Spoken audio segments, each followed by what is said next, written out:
80% dari apa yang ada di kedalaman laut dunia masih tersembunyi hingga hari ini. Hal itu karena laut menutup 70% permukaan bumi dan kita baru bisa mengakses sebagian kecil darinya. Kita bisa melihat sekitar dengan jelas hingga kedalaman sekitar 5 km. Jadi nggak mengejutkan kalau temuan terkini dalam dunia hewan liar berasal dari lautan. Maksudku, masih banyak bagian laut yang bisa dijelajahi, kayak spesies hiu baru yang bernama dogfish genie ini. Atau hewan terpanjang yang pernah ditemukan, yaitu ubur-ubur sepanjang 47 meter yang baru kita temukan awal tahun ini di Australia. Di suatu tempat di Laut Arktik dan Antartika, fenomena aneh muncul yang setidaknya membingungkan. Fenomena ini disebut bunga beku, tapi ini sama sekali bukan tumbuhan loh, cuma kristal es. Bunga beku tumbuh pada tanaman bertangkai panjang yang berhasil memecah lapisan tipis di permukaan es laut muda. Bunga beku bukan cuma terdiri dari air, ada berbagai mikroorganisme di dalamnya yang menjadikan bunga beku sebagai ekosistem sementara. Ternyata gunung berapi tidak hanya ada di permukaan bumi, gunung berapi bawah laut juga menimbulkan gangguan bagi hewan liar di sekitarnya. Kalau datanya sejauh ini benar, laut punya sistem gunung berapi yang paling produktif di muka bumi yang rata-rata berada 2.600 meter di bawah permukaan air. Maelstrom, pusaran air kuat dan terkadang berbahaya, merupakan mimpi buruk para pelaut sampai hari ini. Yang membedakan maelstrom dari pusaran air lain adalah ukuran dan kekuatannya yang luar biasa. Pusaran ini begitu kuat hingga bisa sangat menyulitkan, bahkan bagi kapal besar. Salah satu maelstrom paling ternama disebut Naruto yang berlokasi di dekat Pulau Awaji. Pasang surutnya bergerak keluar masuk secepat 13 hingga 19 km per jam 2 kali tiap hari hingga menjadi salah satu pusaran tercepat di dunia. Tenggelamnya Titanic merupakan kejadian bersejarah yang membuat gunung es terkenal, ya kan? Nah, kadang gunung es juga bergaris-garis berwarna loh. Bisa coklat, hitam, hijau, kuning, dan biru. Ini disebut gunung es bergaris-garis dan warnanya muncul karena berbagai alasan alamiah. Seperti gunung es biru misalnya, yang terjadi ketika es meleleh dan sangat cepat membeku lagi.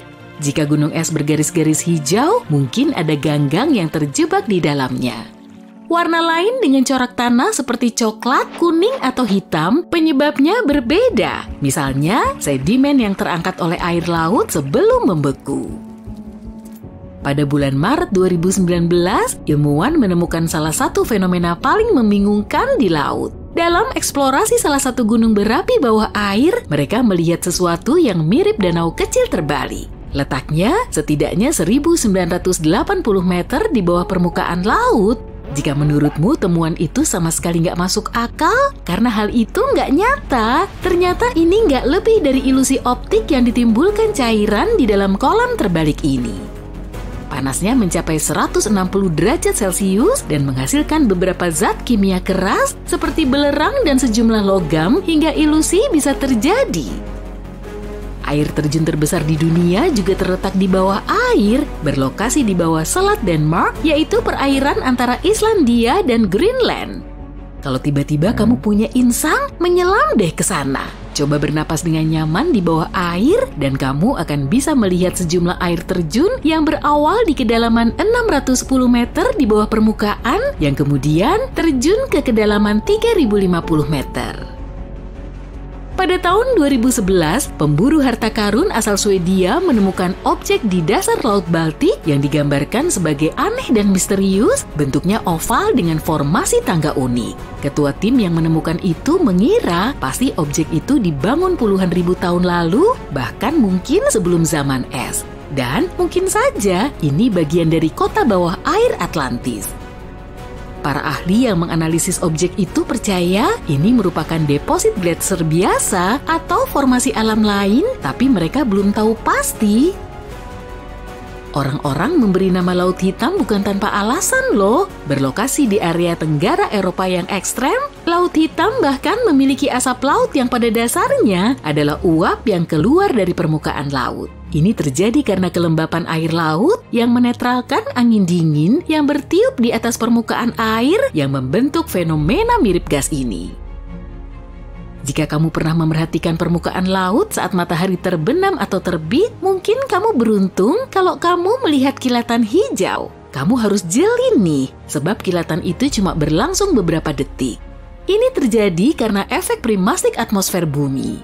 Saat matahari terbenam dan terbit, sinar matahari terpecah menjadi banyak warna, proses yang terlihat seperti kilatan hijau yang dipancarkan air.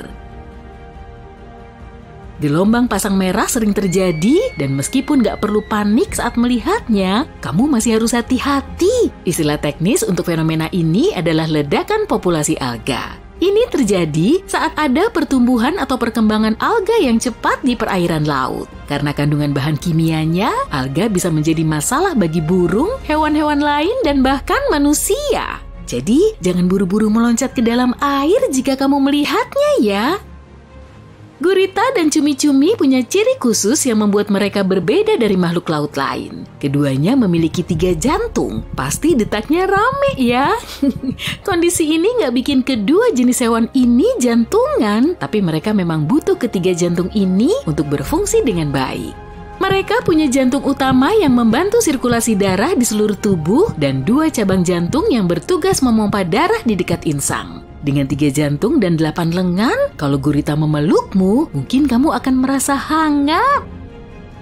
Berdasarkan studi tahun 2013 di Jurnal National Academy of Sciences, lumba-lumba punya nama untuk memanggil satu sama lain loh, terutama lumba-lumba hidung botol yang punya siulan khusus mirip nama manusia.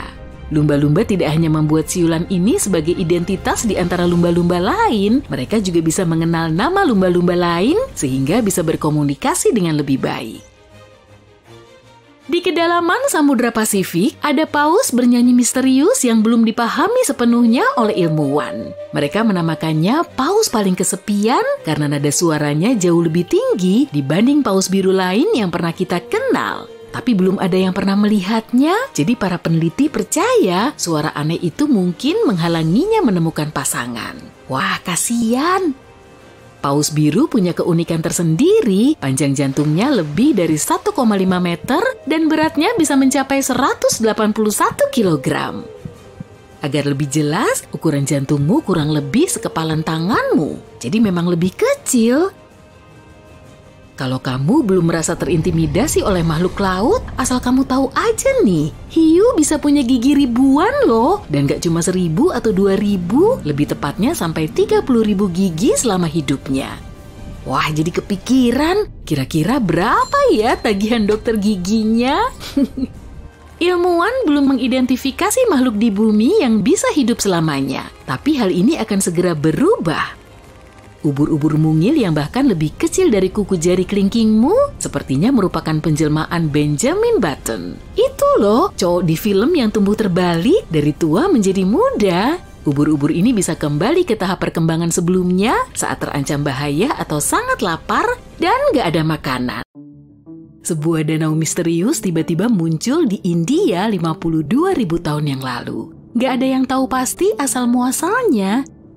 Tapi kalau nggak salah, saat itu hari Rabu. Selama puluhan ribu tahun, kisah misterius soal danau ini terus berseliweran. Sebagian penduduk lokal menganggapnya sebagai tempat terkutuk, ada juga yang bilang di dasar danau ini terdapat pintu gerbang menuju dunia bawah. Tapi itu semua cuma legenda, alasan valid yang melatar belakangi munculnya Danau Lonar justru lebih bikin kita kaget. Awalnya, para saintis meyakini danau ini sebagai kawah purba dari gunung berapi yang lama punah. Letaknya ada di ladang balsam yang terbuat dari batuan vulkanik berusia 65 juta tahun.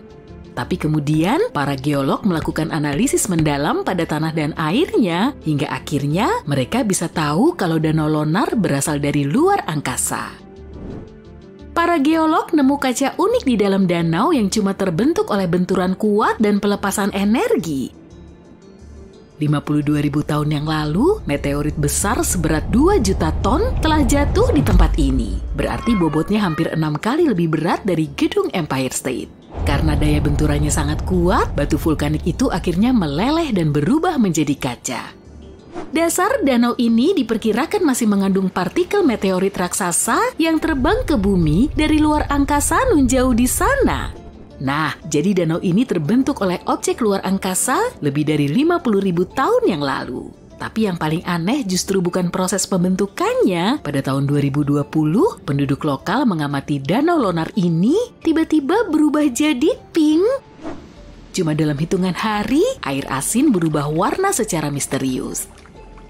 Para ahli biologi dan geologi segera membawa sampel airnya menuju pusat penelitian ilmiah. Menurut hasil analisis panjang yang mereka lakukan, air tersebut punya kandungan mikroba unik yang lebih banyak. Mikroba ini terakumulasi di permukaan air dan memancarkan pigmen pink. Beberapa saat kemudian, semua mikroba ini mengendap di dasar air dan bikin danaunya bening lagi. Tetesan hujan juga bikin air danau berwarna seperti biasa lagi. Mikroba tadi udah mengubah warna danau dan bikin bulu flamingo yang berwarna pink menjadi lebih cerah. Kawanan burung ini mendapatkan makanan dari Danau Lonar dengan menyerap bakteri pink. Saat ini Danau Lonar telah menjadi spot wisata populer di kalangan para turis, tapi ternyata di India ada banyak tempat misterius loh. Oke, kita lanjut ke desa kecil yang penduduknya sekitar 2.600-an orang. Desa ini terletak di hutan hujan yang panas. Para penduduknya terkenal sangat ramah. Bukan hanya mereka yang menyambut para turis yang datang, tapi juga salah satu reptil yang paling berbisa di dunia. King Cobra bisa bebas berkeliaran di hampir setiap rumah. Penduduk lokal sudah menganggap ular ini seperti hewan peliharaan. Dan pastinya mereka juga rajin memberi makan. Bahkan mereka ngasih reptil ini tempat khusus untuk berlindung dari sinar matahari. Wah, gemoy ya! Ular kobra yang merayap di rumah, sekolah, dan jalanan sudah jadi pemandangan biasa. Jadi bisa dibilang manusia dan reptil bisa hidup berdampingan di tempat ini. Belum pernah ada kasus serangan ular kobra yang tercatat sih. Sehingga desa ini menjadi satu-satunya tempat dunia yang ditinggali manusia dan reptil berbisa dalam damai. Bayangin kamu sedang berada di sebuah kota yang terdiri dari gabungan desa kecil. Dan semua penduduknya bekerja sebagai petani. Mereka bisa ngambil air dari batuan dasar dan tahu caranya tawar-menawar. Kota ini telah berkembang selama berabad-abad, semua penduduknya biasa hidup dengan damai, tapi pada suatu hari, semuanya berubah drastis. Penduduk setempat buru-buru mengemasi barang mereka dan langsung kabur dari rumah. Cuma dalam semalam, kota itu jadi terbengkalai. Kisah nyata ini terjadi di negara bagian Rajasthan pada tahun 1825. Nggak ada yang tahu pasti kenapa mereka semua tiba-tiba menghilang. Menurut versi cerita yang paling terkenal, penguasa di situ sangat kejam, dia memungut pajak yang terlalu tinggi. Lalu dia jatuh cinta pada pemimpin kota tersebut dan mengancam akan memungut pajak tambahan kalau gadis itu menolak pinangannya. Para penduduk memihak si gadis dan ayahnya dengan meninggalkan rumah mereka secara bersamaan. Bahkan di zaman now, kota ini masih kosong. Penduduk sekitar nggak berani mendekat. Selanjutnya kita singgah ke negara bagian Maharashtra. Di situ ada desa kecil yang penduduknya selalu berprasangka baik. Mereka biasa pergi ke toko, kafe, sekolah, dan bank. Sekilas semuanya kelihatan normal dan sangat biasa. Di malam hari mereka beranjak tidur, tapi nggak ada satupun yang mengunci rumah. Bahkan di situ nggak ada kunci sama sekali. Semua pintu bangunan selalu dalam keadaan terbuka. Pintu toko, kafe, dan perpustakaan juga dibiarin ngebuka. Saat mereka berangkat kerja, rumah mereka nggak pernah dikunci. Mereka nggak ngumpetin uang dan barang berharga di rumah karena di situ nggak pernah ada pencurian. Para penduduk yakin siapapun yang berani nyuri akan kena sial. Menurut legenda yang bermula sejak 300 tahun yang lalu, lempengan batu besar tiba-tiba muncul di tengah desa setelah hujan dan banjir berkepanjangan. Lempengan batu ini melambangkan makhluk mistis di India yang bisa mengawasi para penduduk. Akhirnya, mereka nggak mengunci rumah mereka lagi karena tahu nggak akan ada yang berani nyuri di hadapan makhluk itu. Pada tahun 2015, kantor polisi di situ mulai dibuka, tapi hampir nggak ada laporan kejahatan sampai sekarang. Kantor polisinya bahkan nggak berpintu karena polisi nggak menahan satu kriminal pun. Di India juga ada tempat menarik lain yang berlokasi di negara bagian Assam. Ratusan penduduknya menggelar perayaan unik secara berkala. Mereka mengadakan upacara pernikahan mewah, menata meja, memakai baju indah, dan memberi hadiah untuk pengantin baru. Anehnya, yang mereka nikahkan bukan manusia, tapi katak. Penduduk lokal menikahkan katak liar untuk minta hujan, bahkan upacaranya kelihatan kayak pernikahan beneran loh. Acara meriah ini bisa berlangsung seharian sampai semalam suntuk. Ada sebuah pulau berbahaya di India yang nggak bisa diakses manusia. Pulau ini terletak di Teluk Benggala dengan nama Sentinel Utara. Sebidang tanah kecil ini kelihatan sangat cantik, tapi kamu nggak akan bisa menapakkan kaki di situ. Sejak tahun 1956, nggak ada yang bisa masuk ke pulau ini. Penjaga pantai selalu berpatroli di sekitar pulau karena penduduk lokal Sentinel hidup terisolasi dari dunia luar. Mereka nggak memakai teknologi modern, internet, ataupun televisi. Selama berabad-abad, suku Sentinel hidup sendirian dan jauh dari peradaban.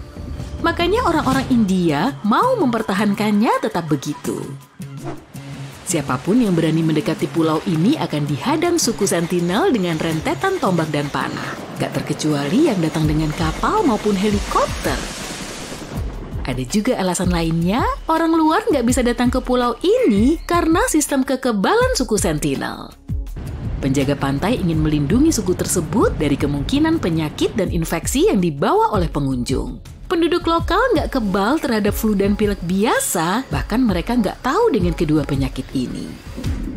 Terumbu karang dan batuan kapur di sekitar pulau juga sangat mempersulit perjalanan kapal besar. Meski udah jelas-jelas dilarang, banyak orang juga nekat memasuki pulau ini. Pada tahun 1880, salah satu petugas nggak sengaja nemu pulau ini. Setelah menepi, dia menemukan tanah subur yang cocok digunakan untuk menanam pohon kelapa. Si petugas juga melihat sejumlah gubuk, tapi nggak berani menemui penghuninya. Pendatang dan penjelajah berkali-kali membawa ikan ke situ sebagai hadiah. Penduduk pulau memang menerimanya, bahkan minta lebih. Tapi mereka nggak ngebolehin orang luar mendekati rumah penduduk. Interaksi dengan suku ini juga sulit dilakukan karena bahasa komunikasi mereka termasuk yang paling sulit dipelajari di dunia. Para saintis dan ahli bahasa telah mempelajari bahasa ini selama puluhan tahun. Pada akhir abad ke-20, orang luar berhasil menjalin hubungan yang lebih baik dengan suku ini. Dan pada tahun 1991, tim antropolog mengajak penduduk pulau untuk naik kapal besar. Mereka juga membawa berkarung-karung kelapa untuk suku Sentinel ini. Siapa yang bakal nolak kelapa sebanyak itu kan? Kalau aku jadi penduduk asli pulau itu, aku juga pasti bakal nerima. Di tahun 1945, 5 pesawat TBF Avenger terbang untuk latihan rutin di sekitar segitiga Bermuda. Di tengah latihan, kelima pesawat itu dihantam hujan deras dan angin kencang, meskipun cuaca diperkirakan cerah. Para pilot menjadi sangat bingung dan melapor ke pangkalan lewat radio bahwa perlengkapan navigasi mereka telah berhenti bekerja. Hal terakhir yang didengar pangkalan adalah saat bahan bakar pesawat pertama berkurang di bawah 10 galon, kami semua bisa jatuh. Lalu hening. Kelima pesawat dan 14 anggota krunya nggak pernah terdengar kabar beritanya lagi. Dalam pelayaran pertamanya ke dunia baru di tahun 1492, Christopher Columbus berlayar melewati segitiga Bermuda. Columbus melaporkan bahwa suatu malam saat keluar ke geladak kapal, dia melihat cahaya raksasa yang nggak mirip apapun yang pernah dilihatnya muncul di kejauhan. Columbus melihat kompasnya dan alat itu memberikan arah tak menentu. Mungkin kamu sudah tahu segitiga Bermuda nggak tercantum di peta dunia manapun. Ini karena berbagai lembaga resmi menolak untuk mengakui kalau area itu benar-benar ada. Sebuah teori populer menyatakan gelombang raksasalah menyebabkan banyaknya kapal dan pesawat yang hilang. Oleh para ahli, fenomena ini disebut gelombang badai ekstrem. Gelombang ini muncul ketika berbagai pola cuaca terjadi di tempat yang sama dan menyebabkan gelombang besar tak terduga. Para saksi bilang gelombang itu mirip dinding air raksasa. Gelombang ini bisa menjelaskan kenapa kapal tenggelam tiba-tiba dan tanpa meninggalkan jejak. Segitiga Bermuda adalah titik lokasi dengan cuaca sangat intens dan tak bisa diprediksi. Badai terbentuk dengan cepat dan tak terduga, lalu hilang tak lama kemudian. Kalau berkedip, kamu bisa saja melewatkan momen itu. Hal ini bisa menjelaskan kenapa sedikit sekali sinyal bahaya yang dikirimkan karena para pilot dan pelaut nggak tahu akan kedatangan cuaca buruk. Tak seorang pun tahu persis berapa kapal dan pesawat yang telah lenyap di Segitiga Bermuda. Perkiraan kasarnya adalah 50 kapal dan 20 pesawat. Seringnya peristiwa hilangnya alat transportasi itu tanpa penjelasan dan nggak pernah ada bangkai yang tersisa. Teori aneh lain yang mencoba memecahkan misteri Segitiga Bermuda berasal dari Charles Berlitz. Dia bersikeras area itu adalah lokasi kota Atlantis yang hilang. Menurutnya, semua kapal dan pesawat yang hilang, begitu juga peralatan yang tak berfungsi, disebabkan oleh cahaya energi yang dilepaskan kristal energi khusus yang menggerakkan Atlantis. Meski kedengaran konyol, teori ini ternyata cukup meyakinkan hingga lebih dari 20 juta orang dari seluruh dunia membeli bukunya. Di tahun 1800, sebuah kapal layar besar bernama USS Pickering berangkat dari Amerika Serikat dalam perjalanan ke Hindia Barat. Kapal itu berlayar melewati Segitiga Bermuda dengan 90 awak kapal dan gak terdengar kabarnya lagi. USS Pickering adalah kapal pertama yang dikonfirmasi hilang di Segitiga Bermuda. Diyakini bahwa kapal itu tenggelam karena badai, tapi karena nggak ada bangkai yang ditemukan, kita nggak pernah tahu pasti. Saat 5 pesawat TBF Avenger hilang, diadakanlah operasi pencarian besar-besaran. Sejumlah perahu dan pesawat memeriksa Segitiga Bermuda untuk mencari tanda-tanda keberadaan pesawat itu. Salah satu perahu pencari adalah Airboat PBM-5 Mariner. Airboat itu berangkat pukul 19.27 dan mengirim pesan radio 3 menit kemudian. Lalu, tak pernah kedengaran kabarnya lagi.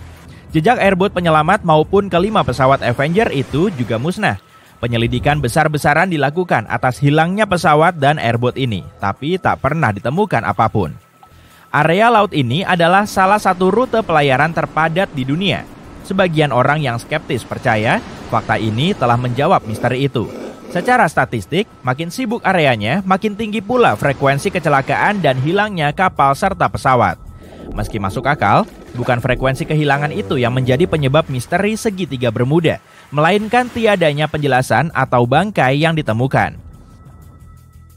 Di dasar laut, organisme yang terurai melepaskan konsentrasi gas metana tinggi yang terperangkap di bawah air. Gas ini bisa menumpuk sampai boom, meletus. Gas itu naik ke permukaan dan meledak. Jika kapal berada di salah satu area letusan ini, air akan sangat berkurang kepadatannya dan menyebabkan kapal tenggelam dengan cepat tanpa peringatan. Ilmuwan percaya ini bisa menjadi penyebab banyaknya kapal dan pesawat yang hilang di Segitiga Bermuda. Meskipun teori ini sangat masuk akal, tampaknya sangat tidak mungkin. Survei Geologi Amerika Serikat menyatakan tidak ada pelepasan gas besar di area ini selama 15.000 tahun terakhir. Dasar laut terdiri dari bebatuan yang mengandung banyak magnetit. Magnetit lebih mirip besi. Medan magnet bereaksi terhadap konsentrasi magnetit tinggi di dasar laut yang bisa memicu semacam konflik antara keduanya. Ini bisa menyebabkan berbagai anomali cuaca dan hasilnya terjadilah masalah navigasi. Wajar saja kalau perubahan apapun di dasar laut atau di medan magnet bumi akan sangat memengaruhi Segitiga Bermuda. Karena medan magnet terus-menerus bergerak, ada kemungkinan Segitiga Bermuda juga terbawa. Sekarang, setelah tahu lokasi Segitiga Bermuda, orang-orang mudah menghindarinya. Diduga segitiga ini bergerak ke timur bersama kutub magnetik, tapi ilmuwan belum bisa menjawab dengan persis di mana lokasinya dalam beberapa tahun. Sebagian orang menyalahkan aktivitas paranormal dari luar bumi atas semua bencana ini. Orang lain menduga ini semua tentang fenomena alam yang mengamuk. Ada segitiga lain di Danau Michigan. Seperti halnya yang ada di dekat Bermuda, segitiga Michigan memperoleh reputasi suram karena beberapa kasus kehilangan. Peristiwa pertama yang tercatat terjadi tahun 1679. Sebuah kapal besar, salah satu yang terbesar saat itu, memulai sebuah ekspedisi. Tapi begitu memasuki segitiga seram itu, kapal ini nggak pernah kembali. Beberapa waktu kemudian, sebuah pesawat hilang di titik segitiga ini. Biasanya langit sangat cerah di sana, tapi di tahun 1883, beberapa orang menyaksikan hal-hal yang enggak wajar di area itu. Sebagian mengaku melihat balok-balok es besar jatuh dari langit dan kru kapal bahkan berhasil mendapatkan satu balok es sebagai bukti kuat. Sementara itu, segitiga seram lainnya ada di area misteri Samudra Pasifik. Di selatan pesisir Jepang, gak jauh dari Tokyo, ada sebuah area tempat banyak kapal menemui takdirnya. Lenyap tak berbekas di perairan ini. Orang-orang menamakannya segitiga naga. Sebagian ilmuwan percaya penyebab anomali ini adalah perubahan lingkungan. Di dasar laut area segitiga Pasifik itu juga ditemukan metana hidrat konsentrasi tinggi. Kamu melenceng dari jalur awal dan berlayar ke arah yang salah. Ada Laut Karibia di dekat segitiga itu yang disertai pulau-pulau kecil. Dasar laut di sini nggak dalam. Kapal bisa memasuki perairan dangkal. Sekarang kapal terjebak di beting dan kamu nggak tahu di mana posisimu. Kalau kejadiannya di abad ke-21, kapten kapal akan bisa sampai ke pantai dengan memakai GPS dan navigasi modern lainnya. Tapi menariknya, kali ini kompas berfungsi dengan benar, karena sudah lama kutub utara bumi tidak berimpitan dengan kutub sejati di wilayah segitiga Bermuda. Garis agonis itu ada di tempat yang jauh dari sini. Nggak ada masalah dengan navigasi, tapi entah kenapa disinilah kapal-kapal lenyap. Sebenarnya nggak cuma di sini sih. Di seluruh Samudra Atlantik ada berbagai lokasi tempat banyak kapal menghilang. Segitiga Bermuda bahkan nggak masuk 10 besar dari tempat-tempat semacam itu. Salah satu alasan utama kenapa banyak kapal hilang di sini adalah salah satu rute pelayaran paling populer di Atlantik adalah melalui segitiga Bermuda. Dan kalau ada makin banyak kapal di suatu tempat, bisa jadi makin banyak pula kecelakaan kapalnya. Sederhananya seperti itu. Lalu, keadaannya makin aneh. Teori-teori lain bilang ada celah ruang waktu di area ini. Kapal-kapal dan pesawat yang masuk ke dalam celah ini akan berakhir di masa lalu atau masa depan.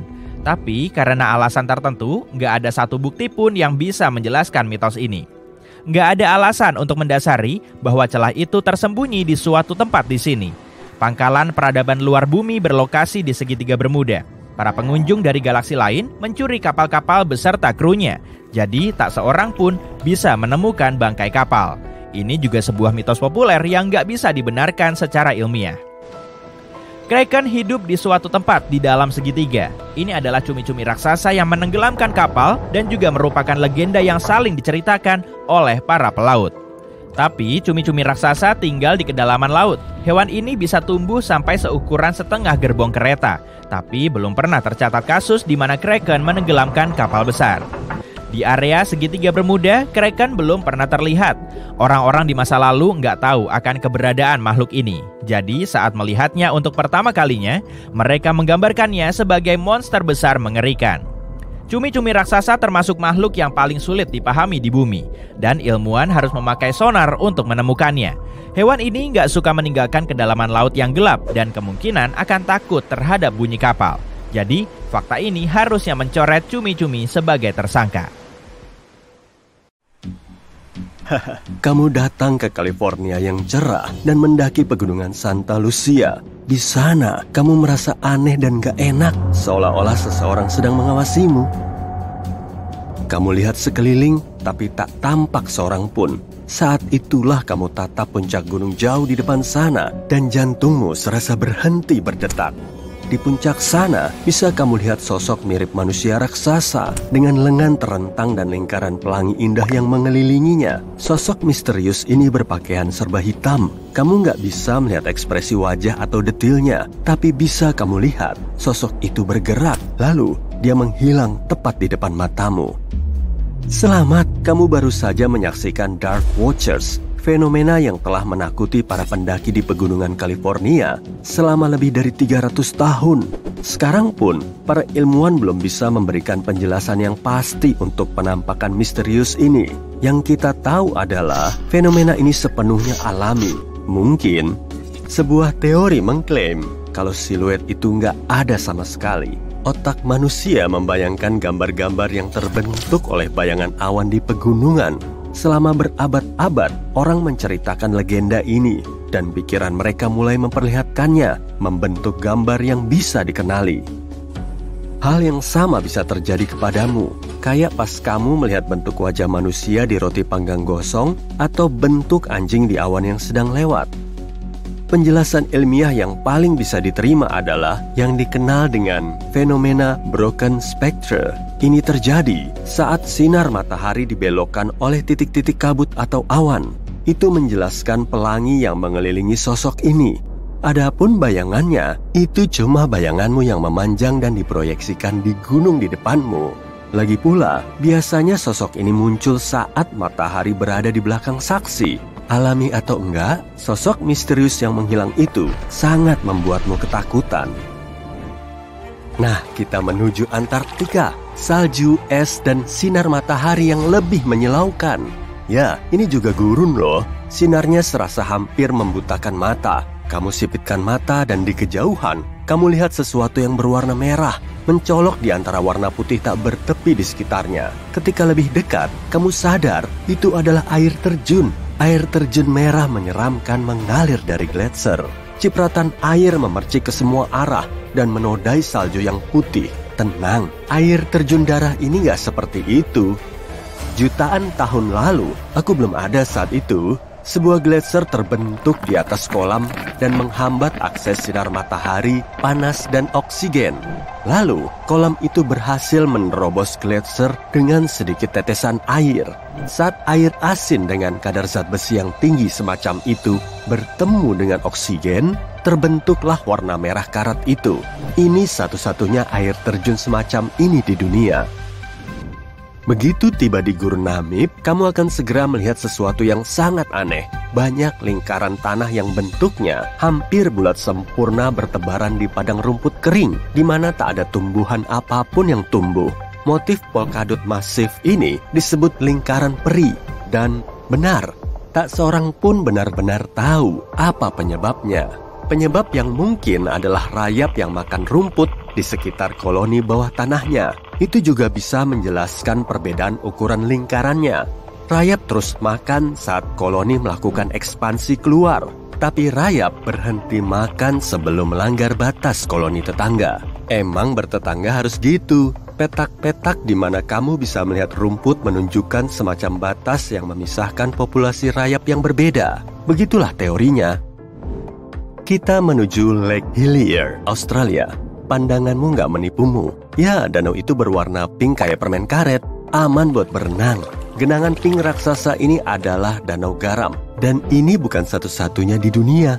Danau-danau garam berwarna pink sebab ada sejenis ganggang dan mikroorganisme lain yang hidup di dalamnya. Ganggang menghasilkan pigmen merah untuk melindungi diri dari sinar matahari. Tapi yang unik dari Danau Hillier adalah airnya masih tetap pink meskipun kamu ciduk ke dalam gelas. Dan warnanya tetap pink sepanjang tahun. Hal yang sama nggak berlaku di danau pink lainnya. Asia Tenggara. Kamu lihat pohon yang seperti diguyur cat oleh seseorang. Tapi sebenarnya pohon kayu putih pelangi itu dicat oleh alam. Kulit kayunya yang unik berubah warna dari waktu ke waktu seperti kaleidoskop. Berawal dengan corak hijau cerah, lalu merah, oranye, ungu, dan akhirnya coklat. Lalu, siklus warna-warni itu diulang lagi. Hujan darah tampak lebih menakutkan dibanding film horor manapun. Tapi kenyataannya, nggak ada yang aneh atau nggak alami dari fenomena cuaca ini. Orang telah mengenal hujan berwarna merah tua ini sejak masa Romawi kuno. Terkadang, angin yang kuat mengangkat debu merah memasuki atmosfer dan membawanya sampai jauh ke galaksi lain. Akhirnya, debu ini bercampur dengan awan yang mewarnai air hujan. Omong-omong, debu penambangan batu bara bisa bikin hujan hitam loh. Benang sari menyebabkan hujan kuning. Dan jenis debu lain bisa mengubah air hujan jadi putih. Pada tahun 2009, masyarakat di Ishikawa, Jepang menyaksikan jenis hujan yang belum pernah dilihat siapapun. Hujan berudu. Alasan pertama adalah angin di hari itu begitu kencang hingga mengangkat dan langsung membawa semua berudu menjauh. Alasan kedua yang mungkin adalah burung-burung besar seperti camar menjatuhkannya ketika sedang terbang ke sarang mereka. Beberapa ilmuwan percaya berudu ini diangkat dari darat oleh angin puting beliung kemudian diturunkan sebagai hujan. Omong-omong, hari itu orang-orang bukan cuma menemukan berudu, tapi juga katak dan ikan alih-alih genangan air. Dan ya, bisa juga terjadi hujan cacing. Sebagian orang mengaku mereka telah melihat hujan ular. Astaga! Dan alih-alih tetesan air hujan, orang juga telah menyaksikan gumpalan-gumpalan bening mirip jeli turun dari langit. Laba-laba Australia terkenal, dan untuk menakut-nakuti manusia, laba-laba ini bahkan telah belajar menghujani. Hujan laba-laba adalah hal yang sangat umum di Australia karena apa yang disebut ballooning. Laba-laba memanjat pepohonan, lalu memintal untayan benang, dan karena itu angin bisa menerbangkannya. Biasanya orang nggak melihatnya, tapi pas cuaca basah, ratusan laba-laba memanjat ke tempat-tempat yang lebih disukai. Orang bilang kalau turun hujan atau salju, laba-laba mungkin bisa dilihat melayang di jaring mereka seperti balon. Jika bepergian ke Sungai Mekong, mungkin kamu akan berkesempatan melihat bola-bola bercahaya naik dari air sungai dan langsung ke udara. Penduduk lokal menamainya bola api naga. Ukurannya bisa bervariasi, jadi bola-bola kemerahan ini bisa sekecil buah ceri atau sebesar semangka. Di malam hari, kamu bisa melihat lusinan dan terkadang bahkan ribuan bola api. Ilmuwan belum punya penjelasan kuat kenapa ini terjadi, tapi mungkin ini adalah gas mudah terbakar yang dilepas oleh lingkungan berawa-rawa. Tapi tahayul setempat bilang bahwa ini disebabkan oleh ular raksasa yang tinggal di dasar Sungai Mekong. Awan Arcus terlihat seperti sesuatu yang berasal dari film sci-fi. Awan ini terbentuk saat udara hangat dan lembab terperangkap oleh udara yang bergerak naik pada badai petir. Awan menyeramkan ini sering menandakan badai sedang mendekat. Awan pelangi yang mengagumkan muncul di atas awan-awan lembut mirip kapas setelah badai petir. Awan lembut itu memiliki altitudo rendah. Ketika uap air yang dikandungnya berkondensasi, tetes-tetes air yang dihasilkan bertindak seperti prisma. Ini membentuk topi-topi dengan banyak warna di atas awan. Awan Morning Glory sangatlah langka. Awan ini mirip tabung-tabung raksasa yang membentang di langit. Kebanyakan peneliti sepakat awan ini muncul ketika udara yang bergerak naik menekan awan. Ini menghasilkan bentuk menggulung yang khas. Udara dingin di balik awan membuatnya tenggelam ke bawah. Tempat terbaik, tapi bukan satu-satunya, untuk melihat awan ini adalah Teluk Carpentaria, Australia. Jika kamu ingin ke sana untuk melihat awan ini, pilih periode dari akhir September sampai awal November. Bongkahan-bongkahan awan besar di atas kepalamu disebut awan mamatus. Awan ini bisa bikin kamu percaya kalau langit sedang runtuh. Kebanyakan awan terbentuk saat udara naik memasuki atmosfer, tapi tidak dengan awan mamatus. Awan ini muncul ketika udara lembab dan sejuk turun dan bercampur dengan udara kering. Hasilnya, awan menggembung mirip beras yang unik. Omong-omong, jika kamu lihat fenomena ini, cuaca buruk akan segera terjadi. Alamak! Jika menyelam sampai ke dasar Laut Karibia di lepas pantai Kuba, kamu akan lihat tiang melingkar, lantai paving, dan berbagai struktur batu simetris. Seperti itulah kota bawah air Kuba. Kenapa sebuah kota besar terbengkalai? Banyak orang percaya puing-puing itu dulunya termasuk peradaban lama yang dilupakan. Tapi para ilmuwan meragukannya. Mereka bilang kota yang hilang itu tak lebih dari fenomena alam yang muncul sekitar 5 juta tahun lalu. Struktur cakram dan donat sering muncul di sekitar area dasar laut, di mana gas-gas alam melepaskan diri. Mereka yang pernah mendengar suara bising dari air mendidih di dalam ceret listrik bisa membayangkan seperti apa bunyi the whistle. Meskipun bunyi ini nggak sengeri beberapa bunyi tanpa penjelasan lainnya, ini nggak menjadikan the whistle jadi kurang misterius. Fenomena ini sangat sulit dipahami. Di tahun 1997, cuma satu mikrofon bawah air yang mampu mendeteksinya.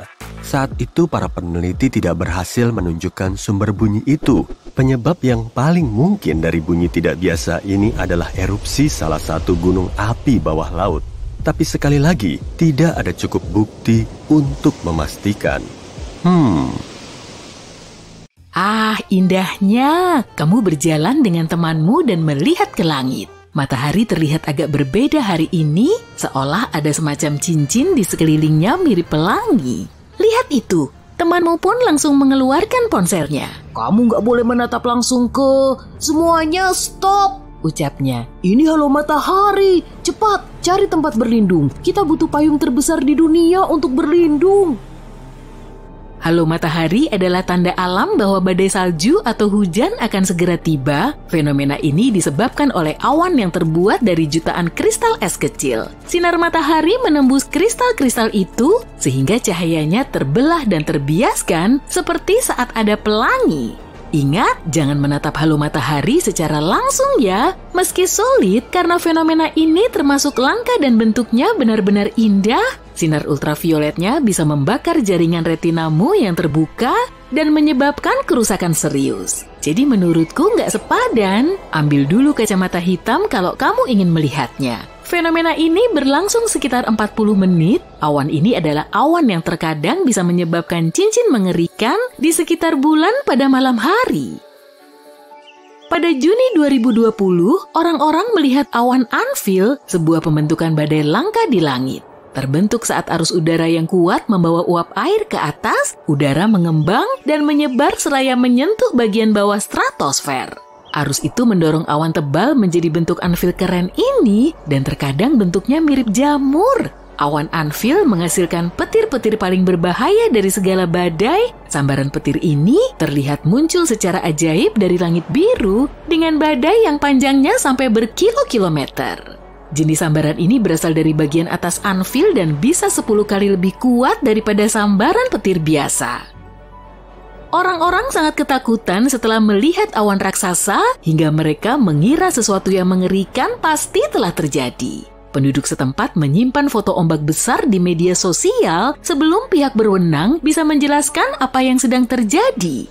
Pihak berwenang berhasil menenangkan ketakutan semua orang dengan mengumumkan bahwa itu cuma fenomena alam yang indah. Sebelum menghilang, awan-awan ini biasanya tetap berada di satu area terlepas dari seberapa kuat anginnya. Jika kamu melihat ke lepas pantai barat Prancis, kamu akan melihat Pulau Ré. Berkat perairan birunya yang indah, pantai berpasir yang bersih, dan mercusuar yang memukau, tempat ini menjadi tempat liburan yang sangat populer. Tapi bagian terkeren Pulau Ré mungkin adalah sesuatu yang kamu lihat di tepi pantai, ombak persegi.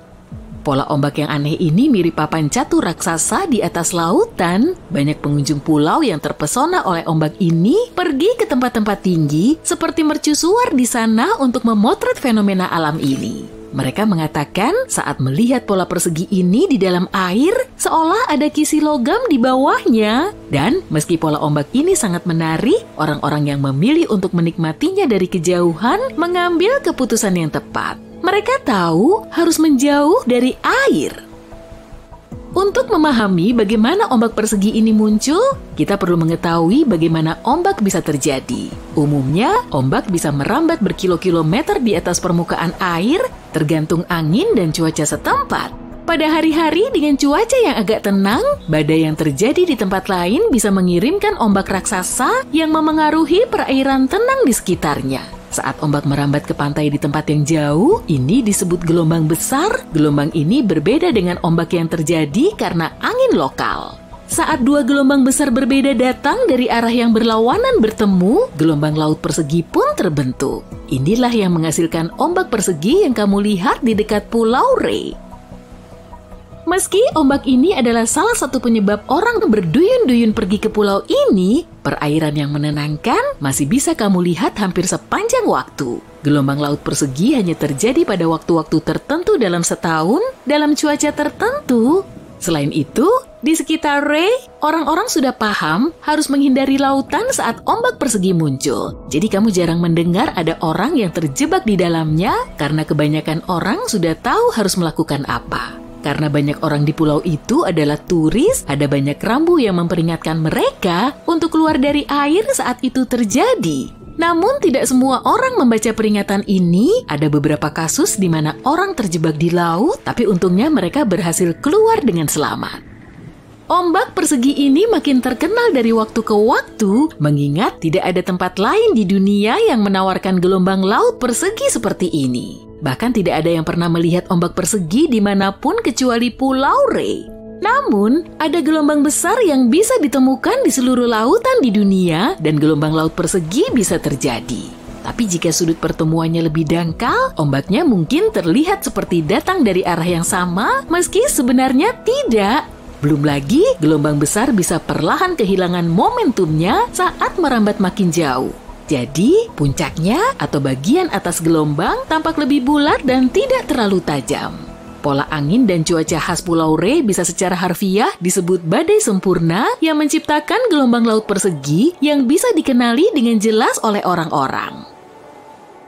Tahun 2009, di Italia, seorang pria sedang sibuk di dapurnya. Kemudian dia melihat cahaya berkedip. Dia tahu harus apa? Dia memindahkan keluarganya ke tempat yang aman. Beberapa detik kemudian, gempa besar melanda seluruh wilayah itu. Keluarganya selamat berkat reaksi cepatnya karena dia tahu cahaya yang berkedip ini sebenarnya pertanda akan datangnya gempa bumi. Orang-orang telah melihat cahaya misterius ini selama berabad-abad. Beberapa orang mengira itu adalah tanda yang datang dari luar angkasa. Para ilmuwan tidak pernah menganggapnya serius, tapi setelah adanya penemuan fotografi, bukti tentang cahaya aneh ini makin sering muncul. Tak lama, mereka menyadari hubungannya. Cahaya muncul dan tak lama, gempa bumi melanda. Setelah menggali lebih dalam, mereka menemukan catatan cahaya gempa ini dari ratusan tahun lalu. Ada api kebiruan yang keluar dari tanah tepat sebelum gempa bumi. Seram! Kepiting Pulau Natal adalah bagian dari fenomena luar biasa setahun sekali. Periode migrasi mereka ditentukan oleh fase bulan dan curah hujan pertama antara Oktober dan Februari, meski tanggal pastinya tidak bisa diprediksi. Setelah kepiting-kepiting ini terpicu, mereka meninggalkan rumah mereka di antara hutan dan bermigrasi dalam gerombolan besar menuju laut. Dalam jumlah jutaan, lautan kepiting merah muncul saat mereka melakukan perjalanan melintasi pulau, menciptakan penghalang jalan menuju laut. Di sana mereka bertelur, lalu kembali pulang ke hutan sampai tahun depan. Ada jembatan di negara bagian Meghalaya di India yang seluruhnya terbuat dari akar pohon hidup. Jembatan ini terbuat dari akar tebal kusut yang cukup kuat untuk menampung lebih dari 50 orang sekaligus. Suku Khasi dan Jaintia menjadi ahlinya seni menumbuhkan jembatan gila ini. Mereka membutuhkan jembatan ini untuk menyeberangi sungai di bawah dengan mudah. Beberapa jembatan akar ini berusia lebih dari 180 tahun. Untuk membuatnya, para anggota suku merawat akarnya hingga tumbuh cukup panjang dan sampai di tepi seberang. Butuh waktu selama 10 hingga 15 tahun untuk menumbuhkan sebuah jembatan. Dalam prosesnya, akar menjadi terjalin erat satu sama lain. Itu sebabnya jembatan di sana menjadi begitu kuat dan begitu tumbuh sepenuhnya, sebuah jembatan bisa bertahan selama lebih dari 500 tahun. Meski beberapa akar membusuk, yang baru terus tumbuh, jadi konstruksi alam yang tidak biasa ini bertahan begitu lama. Pilar cahaya adalah berkas cahaya warna-warni yang melesat dari bumi menuju langit atau bersinar turun dari awan. Biasanya, pilar ini hanya terjadi pada suhu dingin karena terbentuk saat sinar matahari dipantulkan oleh kristal es yang mengambang di udara. Makin tinggi kristalnya di udara, makin tinggi pula pilar yang cerah dan berwarna-warni ini. Pilar ini paling umum terjadi saat matahari terbit dan terbenam.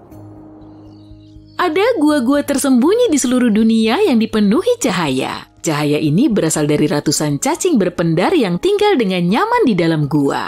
Beberapa gua berusia lebih dari 30 juta tahun dan kebanyakan bisa ditemukan di Selandia Baru dan Australia.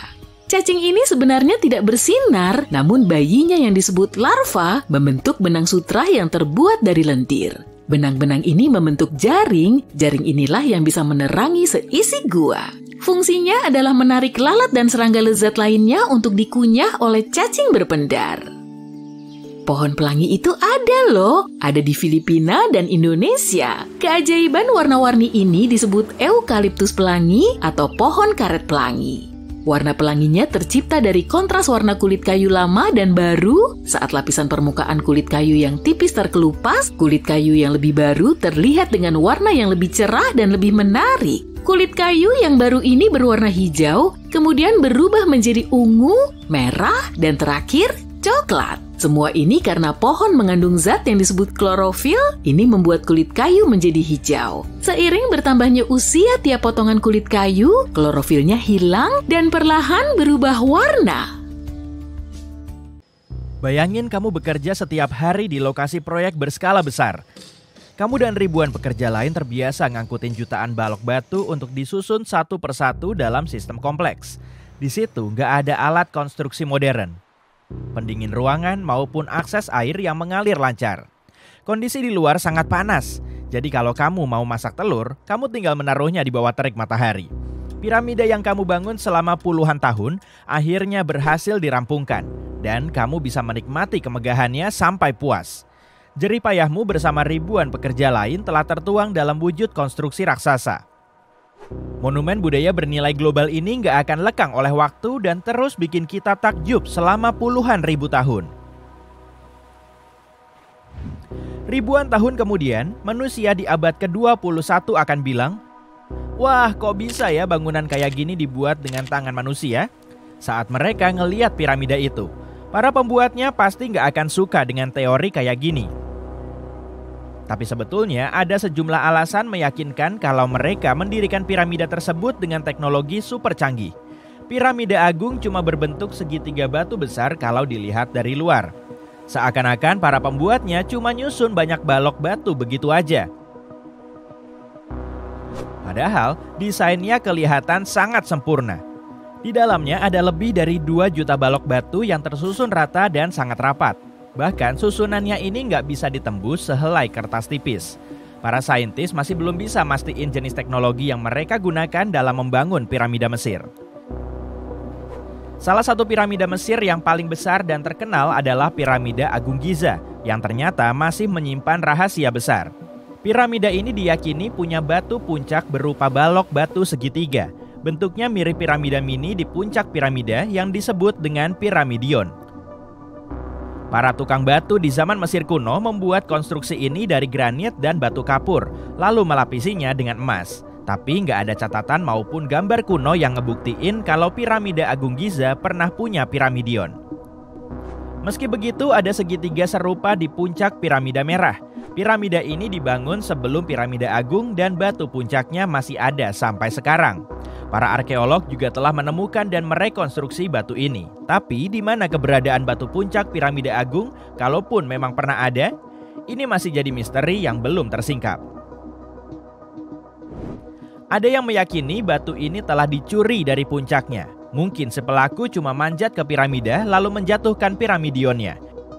Bisa jadi memang begitu, dan kemungkinan besar batu puncak ini merupakan unsur yang paling penting pada piramida agung. Banyak saintis dan arkeolog masih belum tahu fungsi aslinya. Sebagian orang meyakini lapisan emasnya dipakai untuk memuja para firaun.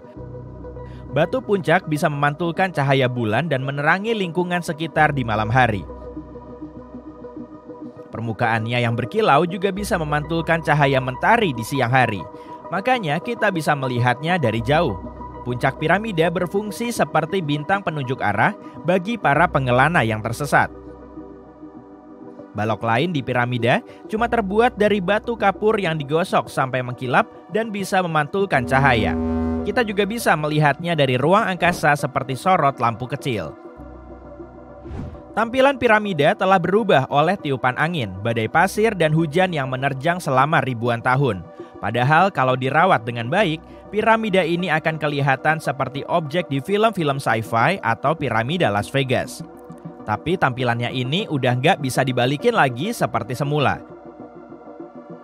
Sebagian arkeolog dan saintis meyakini batu puncak bisa menyerap energi matahari lalu menyebarkannya secara merata ke seluruh bagian piramida. Gak ada yang tahu pasti kenapa orang Mesir kuno memerlukan teknologi kayak gini. Tapi menurut salah satu teori, piramida merupakan sistem energi kuno. Para firaun memanfaatkan energi ini untuk memakai teknologi unik yang lebih canggih dari abad ke-21. Bentuk segitiganya juga ideal untuk meningkatkan energi elektromagnetik. Dalam teorinya, radiasi matahari atau gaya elektromagnetik terakumulasi di puncak piramida, masuk ke semua celahnya, lalu menuruni dinding menuju ke bagian dasar. Semua jenis distorsi permukaan bisa menghambat penyebaran aliran energi, sehingga permukaan piramida dibikin super halus. Balok batu di permukaan piramida membuat orang jahil nggak bisa memasukkan jarum dan pisau cukur ke sela-selanya. Banyak orang mempercayai teori ini karena piramida terbuat dari batu kapur. Bahan ini memang bisa menahan energi. Di bagian dalam piramida terdapat deposit granit untuk menghasilkan ionisasi udara yang nantinya menjadi muatan listrik. Di bagian bawahnya juga ada kanal supaya airnya bisa menghantarkan listrik. Lalu di puncaknya ada batu puncak emas sebagai penghantar listrik yang paling baik. Beginilah cara menghasilkan generator energi dalam jumlah banyak. Berbagai budaya di seluruh dunia juga memakai teknologi serupa untuk menghasilkan listrik. Tapi itu cuma teori. Kalaupun sistem kayak gini memang berhasil, kita pasti udah memakai teknologinya di zaman now. Beberapa catatan kuno juga nyebutin soal industri logam, kimia, teknik, fisika, matematika, dan astronomi. Tapi kebanyakan ilmuwan nggak mempercayainya. Mereka tahu semua tahap perkembangan teknologi di berbagai budaya. Di abad ke-21 ini, para ilmuwan, ahli sejarah, dan antropolog bisa melacak evolusi semua peralatan modern.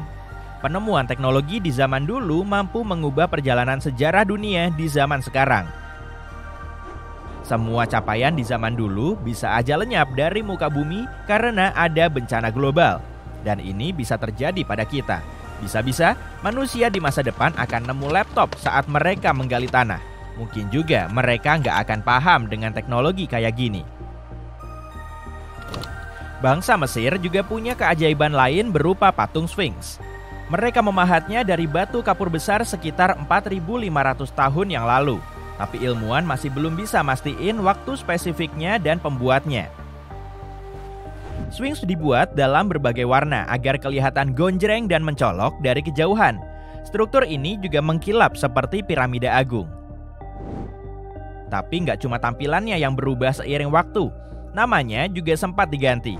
Awalnya orang Mesir menyebutnya dengan nama Horemaket.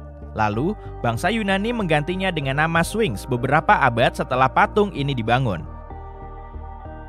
Sphinx menonjolkan kebesaran para penguasa Mesir. Struktur ini juga punya fungsi simbolis sebagai anjing penjaga yang melindungi makam Firaun dan semua jalanan menuju ke lokasi. Versi ini terkesan lebih realistis karena para arkeolog juga nemu banyak pintu masuk rahasia di kaki Sphinx. Mungkin ruang dan terowongan rumit ini mengarah ke lorong bawah tanah yang berisi harta karun. Tapi harta karunnya nggak melulu berupa emas dan perhiasan.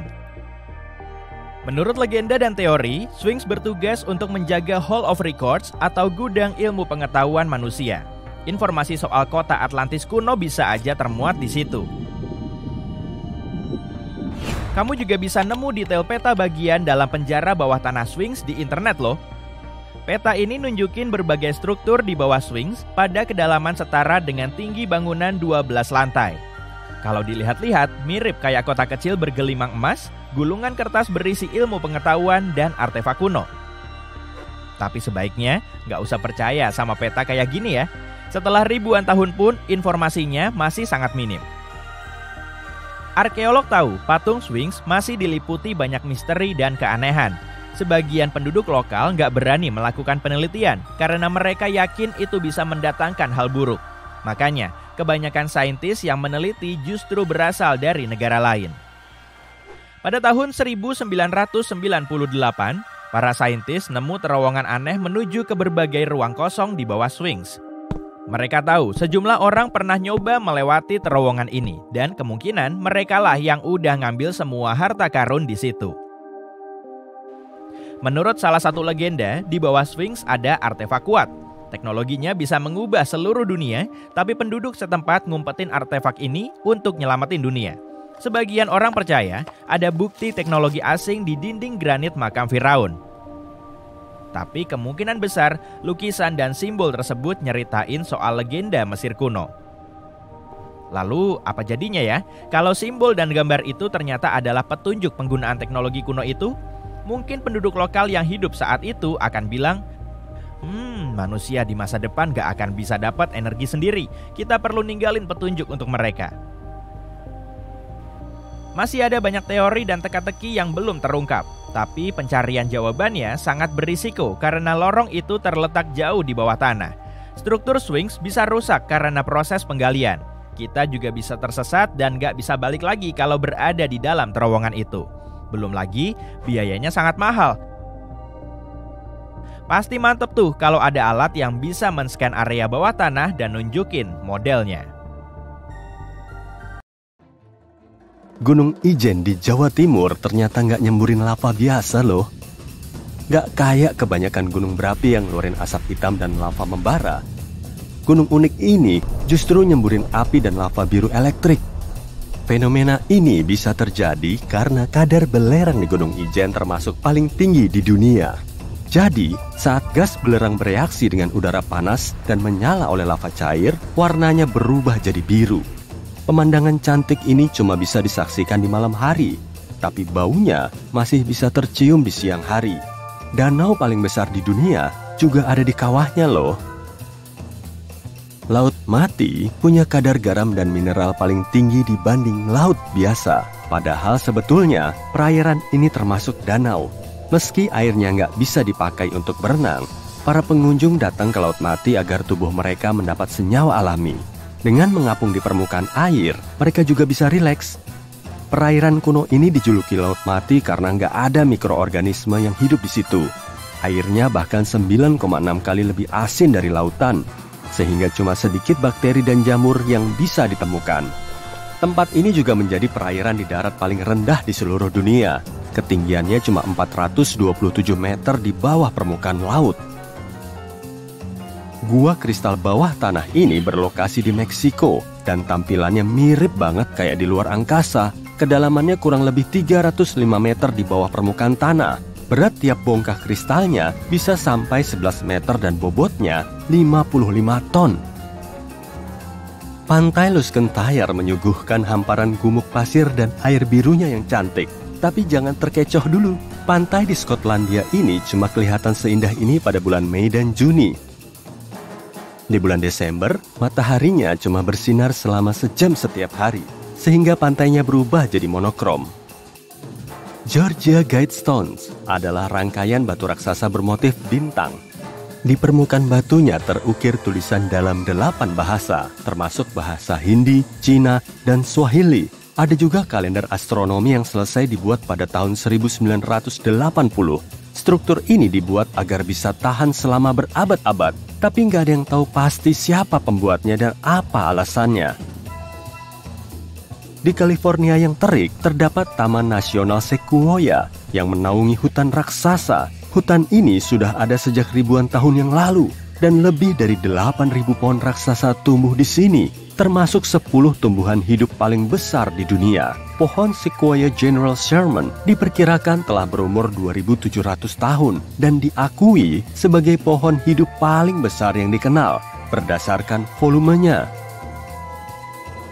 Patung kepala batu terkenal ini berlokasi di Pulau Paskah dan diperkirakan telah ada selama ratusan tahun.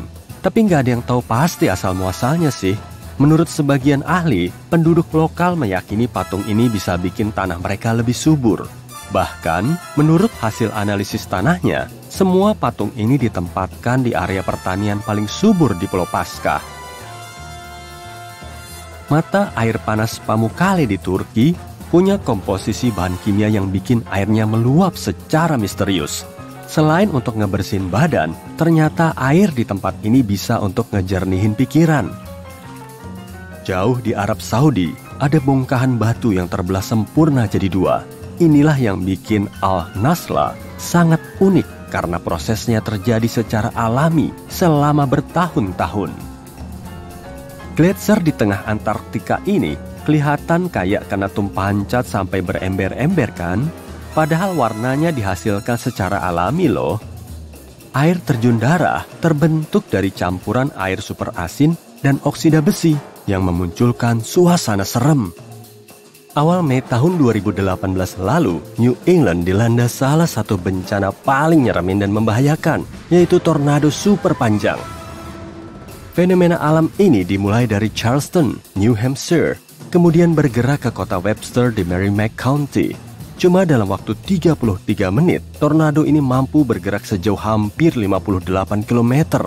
Makanya bencana ini menempati peringkat ketiga dalam daftar tornado terpanjang di New England. Kamu bisa menyelami air sebening kristal sambil ngeliat-liat dunia bawah air di Provinsi Palawan, Filipina. Kawasan Coron punya pantai berpasir putih yang dilewati banyak perahu kecil untuk menikmati pemandangan menawan di situ. Tristan da Cunha adalah kepulauan gunung berapi di Samudra Atlantik yang berada di dekat Buenos Aires, Argentina, dan Cape Town, Afrika Selatan. Untuk sampai di tempat unik ini, kamu perlu naik kapal selama 7 hari. Kalau kamu pengen ngerasain pengalaman baru di tempat ini, coba aja tinggal barengan 280 penduduk lokal.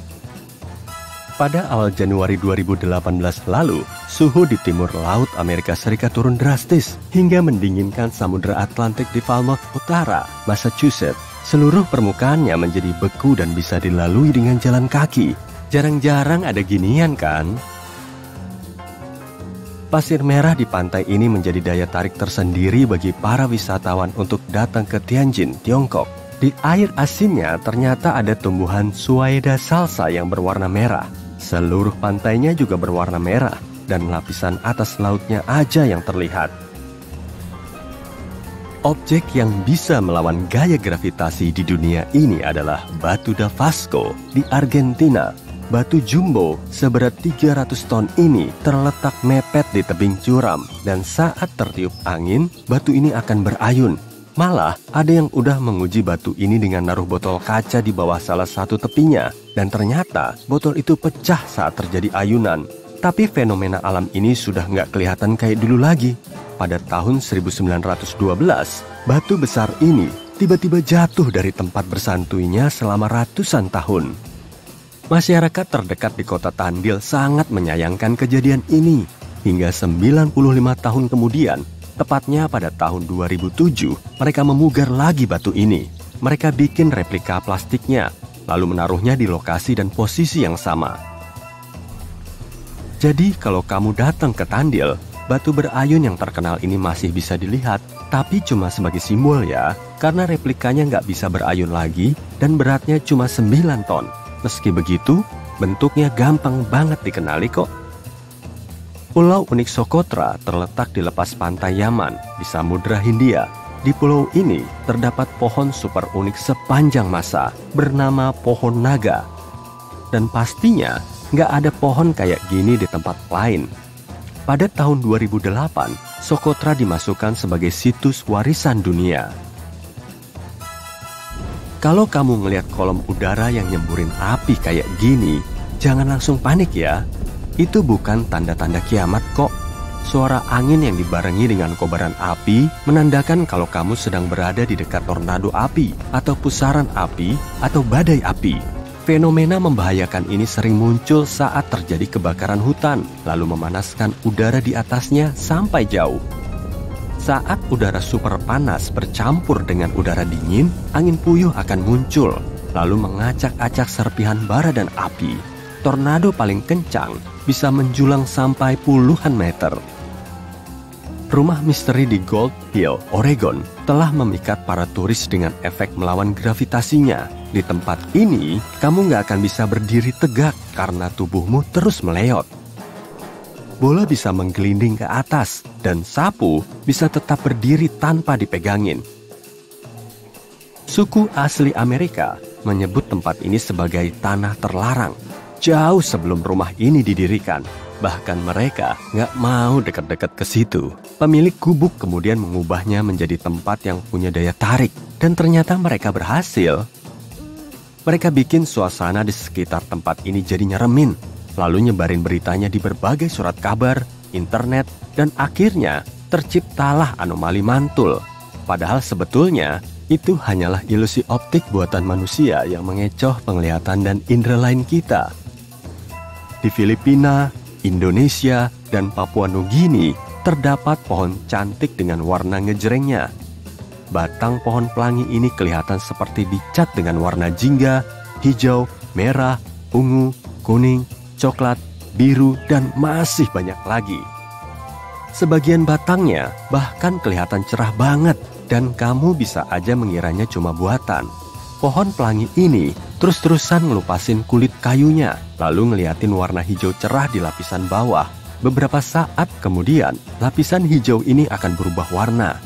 Nah, karena proses pengelupasan kulitnya nggak berlangsung bersamaan, batang pohon ini kelihatan warna-warni.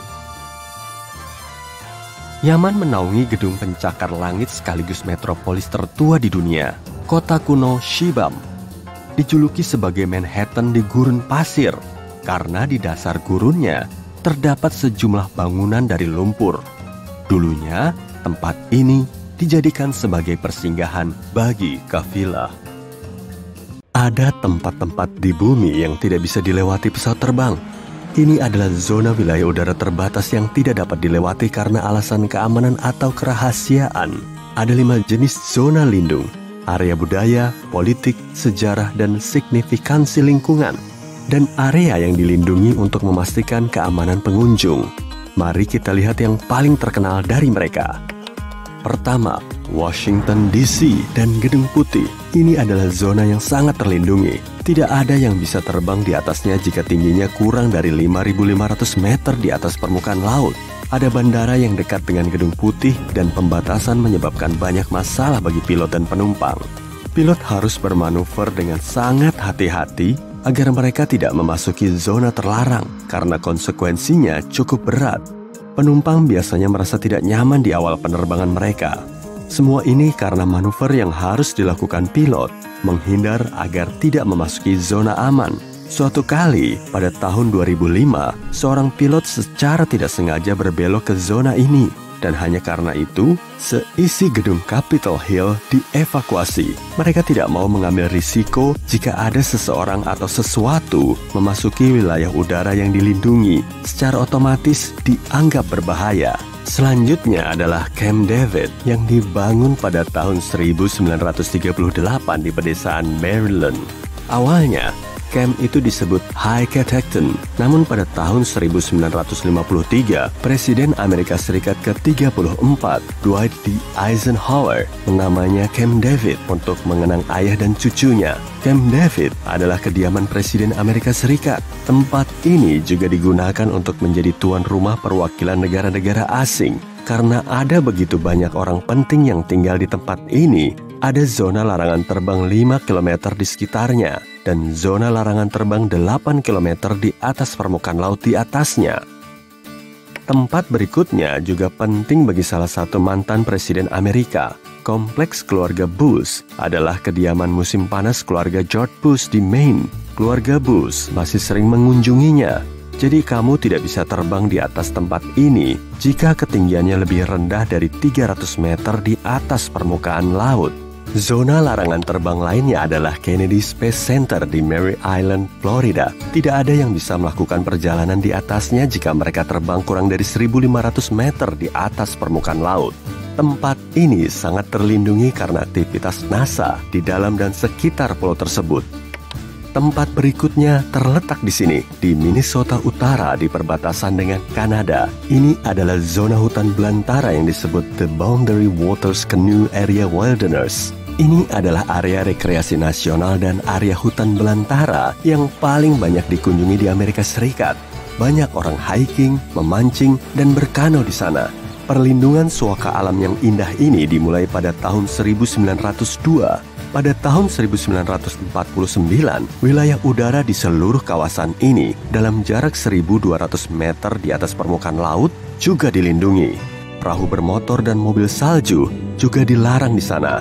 Semua untuk melindungi keindahan alam dan habitat alami tempat itu.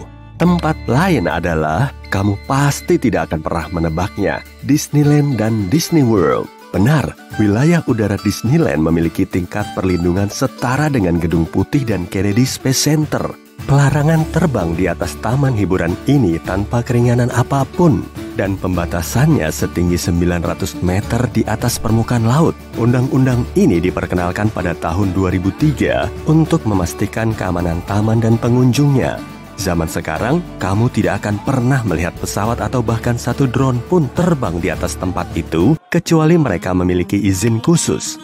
Sekarang, mari kita pergi ke seluruh dunia. Bukan hanya Amerika Serikat yang memiliki larangan seperti itu, ada banyak tempat yang lebih dilindungi seperti yang telah aku sebutkan tadi. Mari kita mulai dengan lubang besar di permukaan bumi ini, diameternya 1.200 meter. jaraknya lebih besar dari ketinggian bangunan tertinggi di dunia, Burj Khalifa.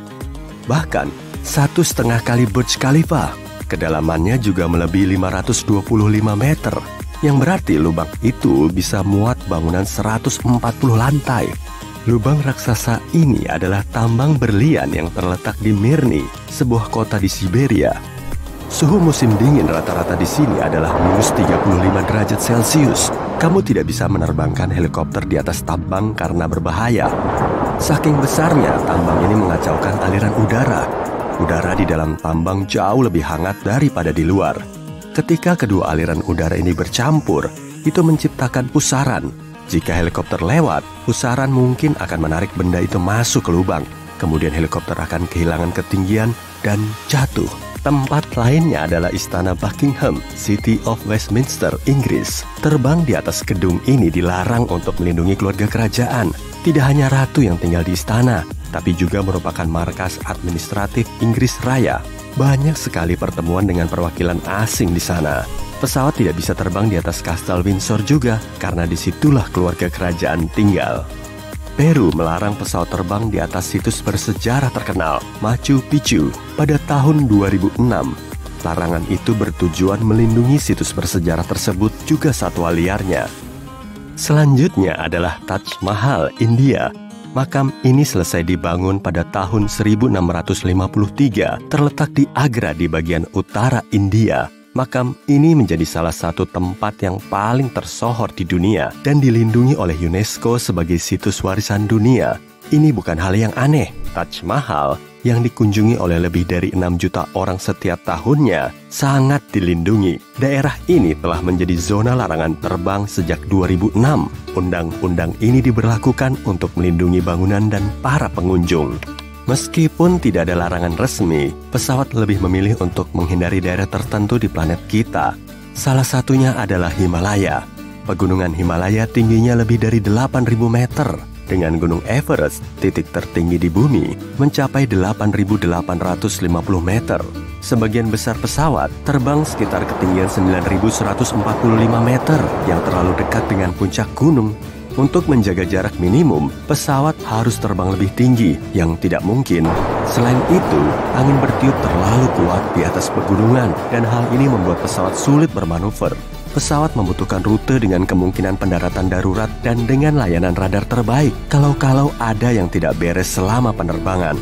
Masalahnya adalah hampir tidak ada layanan radar di Himalaya, dan pilot tidak akan dapat berkomunikasi dengan pengendali lalu lintas udara di darat. Pendaratan darurat hanya mungkin dilakukan pada permukaan datar, dan tidak ada tempat seperti ini di wilayah Himalaya.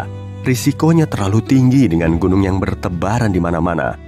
Selain itu, jika sesuatu terjadi pada pesawat, misalnya dekompresi kabin, pada ketinggian seperti itu, pesawat hanya akan memiliki cukup oksigen selama sekitar 20 menit. Begitu oksigen habis, pesawat harus turun hingga setidaknya 3.050 meter di atas permukaan laut untuk mengisi kembali cadangannya. Dan itu tidak mungkin dilakukan di Himalaya karena begitu banyak pegunungan.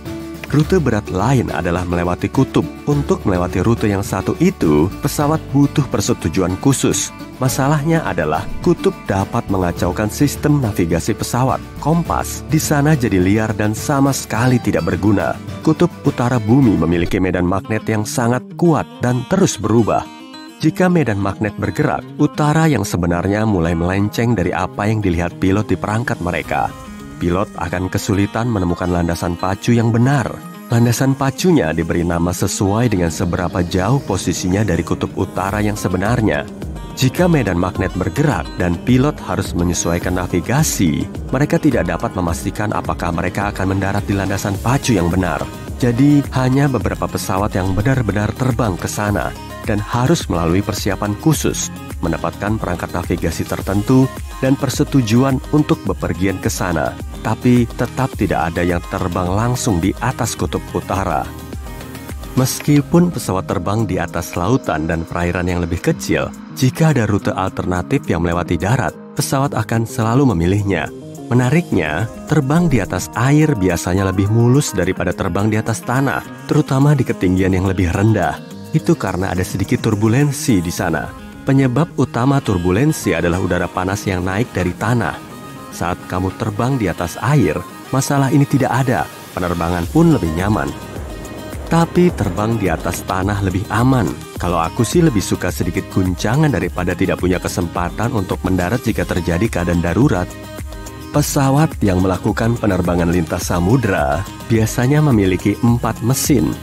Untuk pesawat bermesin ganda, hal ini terlalu berbahaya. Mereka lebih suka rute banyak bandara dalam perjalanan yang dapat menerima jenis pesawat khusus ini kalau terjadi keadaan darurat. Bayangkan jika terjadi kerusakan mesin. Dalam hal ini, pesawat harus bergantung pada mesin yang tersisa untuk membawa pesawat ke bandara terdekat dan mendarat dengan selamat. Tidak ada begitu banyak bandara di, katakanlah, Samudra Pasifik. Hei, kamu pernah dengar pelangi api? Aku juga belum pernah kok. Kalau busur sirkum horizontal? Kayaknya nggak pernah. Tapi ternyata dua istilah itu merujuk pada satu peristiwa yang sama. Sekilas kelihatannya kayak lukisan atau cipratan warna pelangi di langit. Meski namanya pelangi api, fenomena ini nggak ada kaitannya dengan api atau hujan. Fenomena langka ini terjadi saat matahari bersinar melalui sejenis formasi awan es. Halo pelangi juga unik. Pada fenomena ini pun harus ada sejenis kristal es di awan agar permukaan bumi membelokkan cahaya dari matahari menjadi cincin sempurna. Sama halnya dengan sinar bulan. Tapi perbedaannya, halo bulan biasanya berwarna putih, sementara itu halo matahari berwarna pelangi.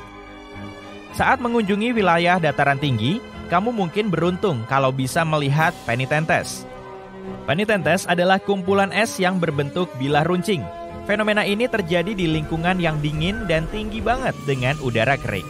Sinar matahari mengubah es langsung menjadi uap, bukan mencairkannya. Oleh karena itu, bilah salju dan es ini muncul di permukaan bumi. Meskipun menggemaskan, tinggi bilah ini bisa mencapai 4,5 meter. Bagaimana jadinya kalau tetesan lava bertemu angin? Jadi Pele's Hair dong. Kata Pele berasal dari simbol Hawaii kuno untuk gunung berapi. Saat membawa tetesan kecil lava, angin menyebabkan lava meregang kayak untayan rambut. Prosesnya mirip pembuatan kawat kaca. Untayan halus ini bisa membentang sejauh 2 meter. Walau jarang terjadi, hujan bisa turun tanpa awan. Masa sih? Yuk simak penjelasan ilmiah dari fenomena langka ini. Kadang fenomena ini disebut hujan panas, karena hujannya seperti jatuh dari matahari. Tapi nggak mungkin kan, hujan langsung jatuh dari sebuah bintang? Awan hujan agak jauh dari lokasi tersebut. Dengan sinar matahari yang jatuh miring, awan jadi nggak kelihatan. Ditambah angin untuk meniup hujan ke arah kamu, dan tara, jadilah hujan panas. Ada tempat bernama Salar de Uyuni di Bolivia. Ini merupakan dataran garam terluas di dunia. Nah, separuh litium dunia yang jadi komponen penting untuk memproduksi baterai juga ada di tempat ini. Tapi, apalagi sih yang spesial banget dari tempat ini? Pada musim hujan, dataran garam terluas ini berubah menjadi danau cermin. Apa yang kamu bayangkan saat mendengar kata air terjun darah? Film horor? Wah, air terjun darah cuma rangkaian air terjun yang berlokasi di salah satu wilayah paling kering di Antartika. Air terjun ini muncul dari danau bawah tanah yang dipenuhi sejenis bakteri. Bukannya pakai gula, organisme kecil ini pakai sulfat untuk membentuk energi. Hal inilah yang membuat saintis penasaran. Air di danau ini penuh kandungan besi yang berkarat saat bertemu udara. Oleh karena itu, air terjun ini berwarna kemerahan dan diberi nama air terjun darah. Kita tahu lagu ini, tapi memang betulan ada kok. Memang ada benda yang disebut desert rose. Tapi bukan tanaman, melainkan bentuk unik dari gypsum mineral. Desert rose terbentuk di tempat berpasir kering yang kadang bisa banjir. Pergantian lingkungan basah dan kering ini membuat kristal gypsum muncul di antara butiran pasir, terperangkap di sana dan membentuk bunga mawar. Pernah dengar istilah mata Sahara? Saintis masih berusaha mencari tahu proses pembentukannya. Kamu cuma bisa melihatnya kalau melintas di atasnya, tapi intinya mata Sahara adalah kubah alami yang terbentuk kira-kira 100 juta tahun lalu. Aku belum lahir waktu itu.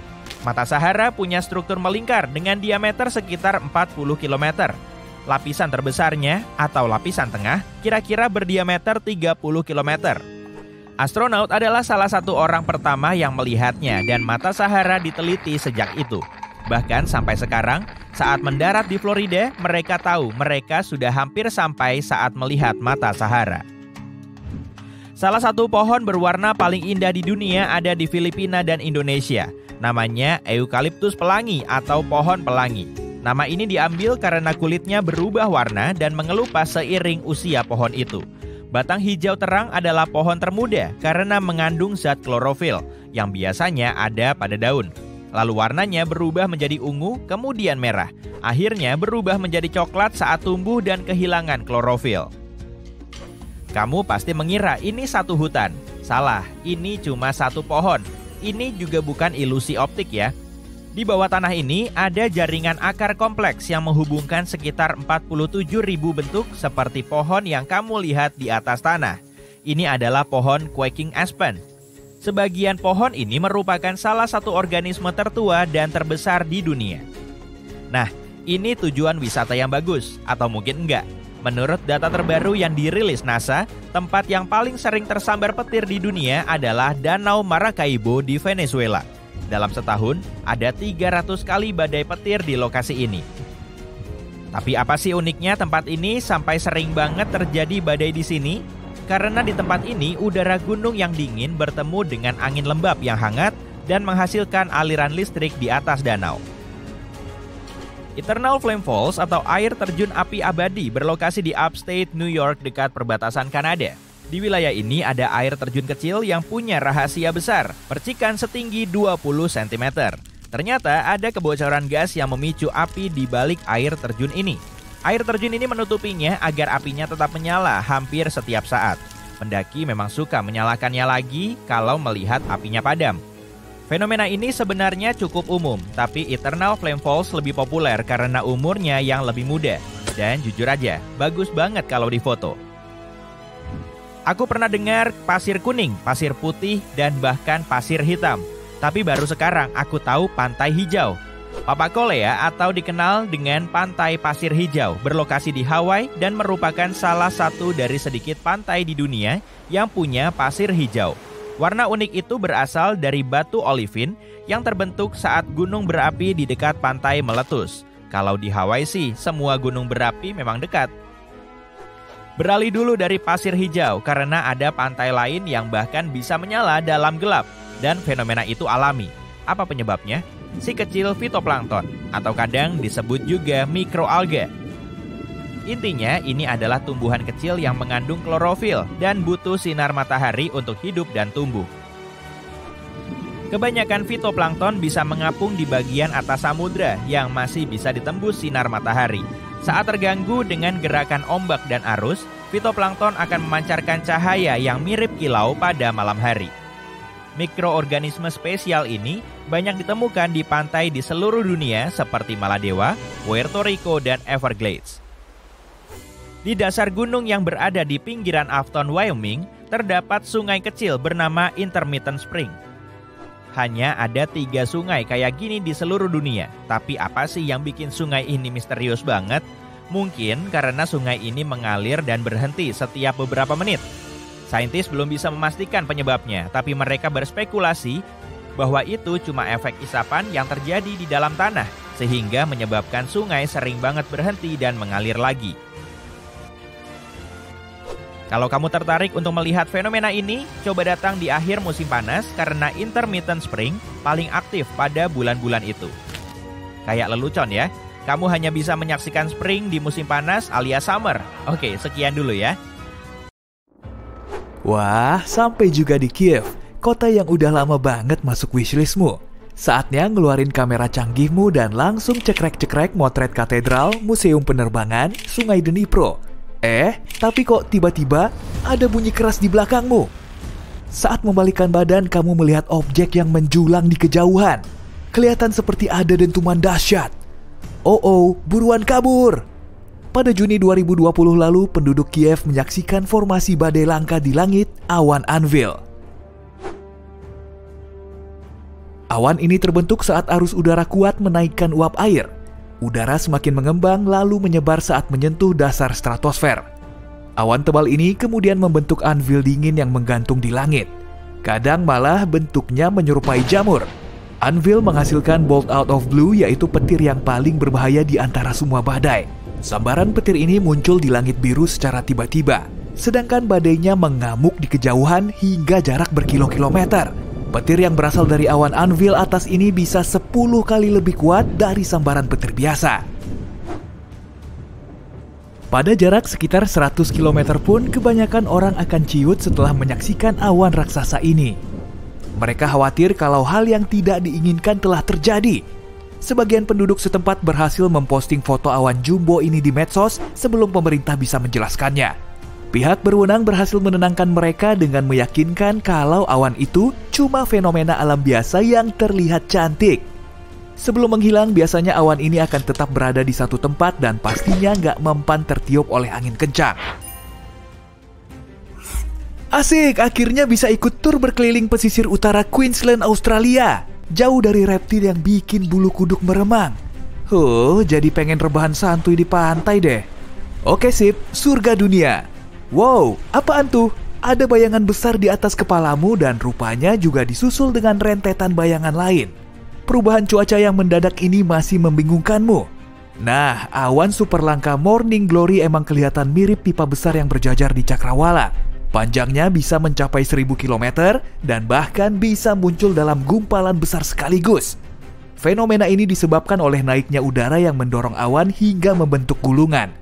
Sedangkan udara dingin dan lembab di belakangnya menekan awan ini ke bawah. Dari bulan Juli sampai September 2001, penduduk India Selatan menyaksikan salah satu fenomena cuaca paling nyeleneh sepanjang sejarah. Hujan berwarna merah mengguyur kota mereka. Padahal banyak juga yang menganggapnya sebagai badai hujan biasa, tapi mereka justru semakin melongo. Tetesan hujan itu berwarna cerah dan bisa meninggalkan noda di baju. Hujan warna lain juga ada loh, misalnya hijau, kuning, coklat, dan hitam. Hujan merah mulai turun di pertengahan musim hujan secara berkala selama berminggu-minggu. Menurut para peneliti, warna hujan unik ini kemungkinan berasal dari debu atau ganggang. Dan pastinya siapapun gak disarankan untuk mencicipi rasanya. Para ilmuwan masih ragu dengan alga yang tiba-tiba kongkow di langit sana. Akibatnya fenomena ajaib ini kelihatan agak nyeremin. Wah, pasti seru tuh mandi busa setelah seharian penat beraktivitas. Ngapain juga kan harus nunggu lama sampai bak mandinya terisi penuh? Gampang, pergi aja ke bibir pantai setelah ada badai besar. Nah, tinggal nyemplung deh. Ombak busa bisa terbentuk di lautan manapun di seluruh dunia, tapi kemungkinan besar terjadi di sepanjang garis pantai berbatu. Misalnya di pantai San Francisco, Irlandia Utara, atau Mululaba, Australia. Kondisi pantai yang memicu terbentuknya ombak ini juga bervariasi. Kalau diamati lebih dekat, air laut ternyata banyak mengandung partikel kecil seperti tumbuhan, bahan kimia, serta sejumlah garam dan mineral yang sangat cocok untuk menghasilkan busa. Saat diterpa angin dan arus kuat, semua bahan ini akan membentuk busa pekat mirip buih yang mengapung di permukaan kopi cappuccino. Saat suhu dingin ekstrim melanda perkebunan apel di Michigan, Amerika Serikat, sejumlah kejadian unik bermunculan. Misalnya, apel hantu. Tenang aja, apel ini nggak nyeremin sama sekali kok. Tapi kalau kamu mau menyaksikan fenomena ini, selalu hati-hati ya. Apel hantu cuma terjadi saat kondisinya benar-benar pas. Suhunya juga pasti sangat dingin. Fenomena unik ini ditandai dengan apel yang membeku di pohonnya dan terbentuk lapisan es tipis. Apel ini kemudian mencair dan menetas seperti saus apel. Yang tersisa cuma selubung es yang cantik.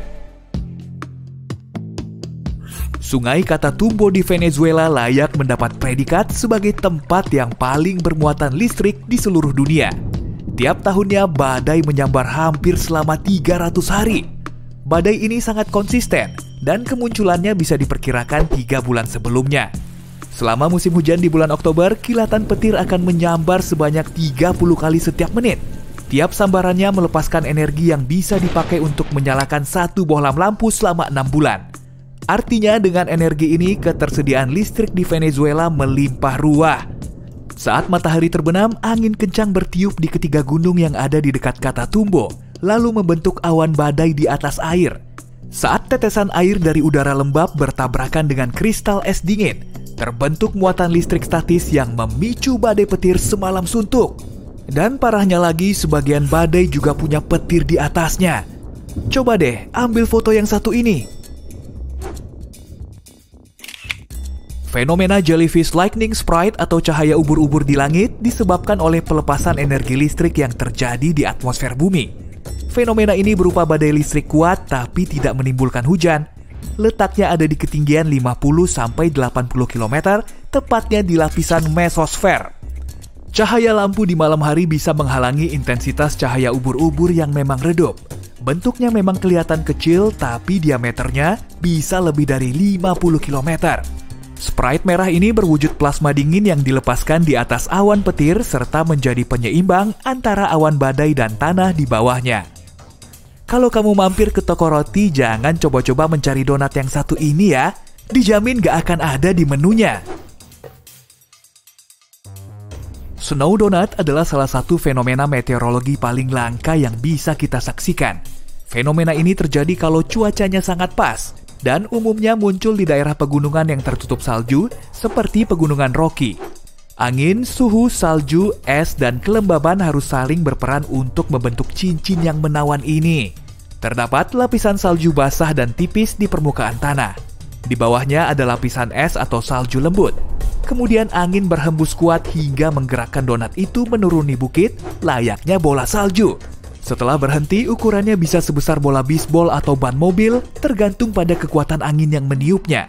Donat salju yang baru terbentuk nggak akan tahan lama. Buruan ambil kameramu kalau mau memotretnya.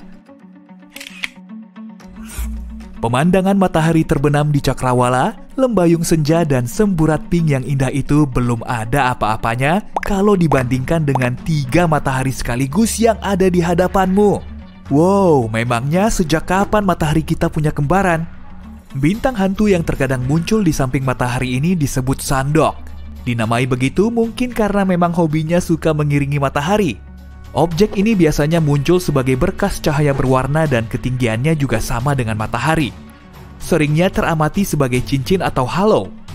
Disitulah kristal es bisa memantulkan cahayanya dengan optimal. Ada juga moondog yang muncul di samping bulan dan terbentuk oleh cahaya bulan yang melewati kristal es. Sayangnya moondog nggak seterang rekan mataharinya di siang hari.